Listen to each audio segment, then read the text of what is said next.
To ഋത്വികാസ് vlog. അപ്പോൾ നിങ്ങൾ വിചാരിക്കും ഞാൻ നിൽക്കുന്ന സ്ഥലം ദുബായിൽ റാസൽ ഗെയിമിയാണെന്നൊക്കെ. പക്ഷേ ഇത് നമ്മൾ സ്വന്തം കണ്ണൂരിലെ പൂവാണ് കേട്ടോ. ഇവിടെ പറവ പെറ്റ് ഷോപ്പിൽ ഈ ഒട്ടകത്തെ കൊണ്ട് കുത്തിയതാണ്. കഴിച്ച് കാണുമ്പോൾ നല്ല പേടിയുണ്ട്. എന്ത് ചെയ്യുന്ന അറിയില്ല.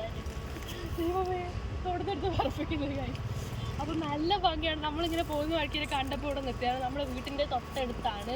കാഞ്ഞിരങ്ങാട് കഴിഞ്ഞിട്ട് പൂവത്തിൻ്റെയും നടുക്കായിട്ടുള്ളൊരു സ്ഥലമാണ്. ഇവിടെ പറവ പെറ്റ് ഷോപ്പിൽ എന്തിനാ അവർ കൊണ്ടുപോയി എന്തിനാ വെച്ചതെന്നൊന്നും എനിക്കറിയില്ല. എവിടെയാണ് കൊണ്ടുവന്നതെന്ന് അറിയില്ല. ഇവരിവിടെ ഇങ്ങനെ നടക്കാൻ നമ്മളെ സഹാര ഡെസേർട്ട് പോലെ ഒക്കെ ഇങ്ങനെ വെറുതെ നടക്കാൻ വേണ്ടി വിട്ടിരിക്കുകയാണ്. ഭയങ്കര പാവമാണ്. ദൈവമേ പാവാണെന്ന് തോന്നുന്നു. നല്ല രസമുണ്ട് ഗൈസ് കാണാൻ. കാരണം നമ്മൾ കേരളത്തിൽ നമ്മളെ സ്വന്തം ഒട്ടകം വരുമ്പോൾ ഭയങ്കര അത്ഭുതമല്ലേ ഗൈസ്. ഞാനിങ്ങനെ ഇതുവരെയായിട്ട് കണ്ടിട്ടില്ല. ഫസ്റ്റ് ടൈമാണ്. ഫസ്റ്റ് ഇംപ്രഷനാണ് ഗൈസ്.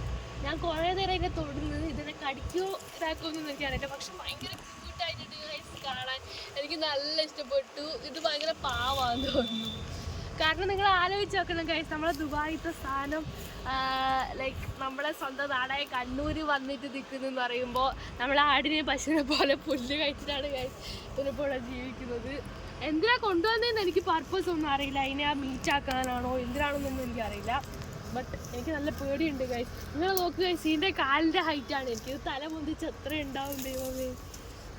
ഇത്രയേ ഉള്ളൂ ഞാനാകെ. അപ്പോൾ ശരിക്കും പേടിയാവുന്നുണ്ട് ഗൈസ്. അപ്പോൾ ഇവിടെ എന്ന് പറയുമ്പോൾ കുറച്ച് ഡ്രൈ ആയിട്ടുള്ള പ്രദേശമാണ്. ലൈക്ക് ഇവിടെ കമ്പയർ ചെയ്യുമ്പോൾ ഇവിടെ കുറച്ച് പുല്ലിടുന്നല്ലാണ്ട് പ്രത്യേകിച്ചൊന്നുമില്ല. ഇത് അടുത്ത് ചാവാനുള്ളവരായിരിക്കും ഗൈസ്. അല്ലാണ്ട് പിന്നെ ഇവർ കേരളത്തിൽ അങ്ങനെ സർവൈവ് ചെയ്യാൻ പറ്റും തോന്നുന്നില്ല. ഈ ചൂടത്ത് പറ്റിയായിരിക്കും. ഭയങ്കര ചൂടാണ് ഇവിടെ ഇപ്പോൾ. അപ്പോൾ ഗൈസ് ഇന്നത്തെ വീഡിയോ ഇത്രയേ ഉള്ളൂ. അപ്പോൾ ഒട്ടകത്തിനെ കാണിച്ചപ്പോൾ കുറച്ച് വെറൈറ്റി ആയി തോന്നിയപ്പോൾ എടുക്കാമെന്ന് വിചാരിച്ചു guys. It's me Ritvika. Signing out. Bye bye.